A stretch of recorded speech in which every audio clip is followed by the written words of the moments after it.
Во текот на вчерашниот и денешниот ден се врши темелно чистење на хром. Службите на општина Ѓурче Петров во рамки на оваа акција работат и на косење на површините каде има потреба од интервенција. Општина Ѓурче Петров објави јавен повик за давање на користење на објектите за спорт, собственост на општината.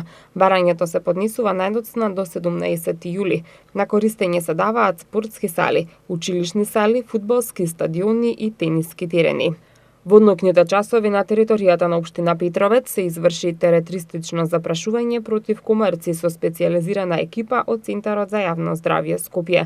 Вакви активности се вршат секоја година во овој период од годината, се со цел намалување и уништување на поголемиот број на комарци. Градоначалникот на аеродром на средбата со жителите на Долно Лисиче разговараа за проблемите со кои се соочуваат, особено во однос на инфраструктурата и за реконструкцијата на регионалниот пат Јурумле-Драчево. Од општината информираат дека продолжуваат да работат на останатите инфраструктурни зафати на улицата и околните краци.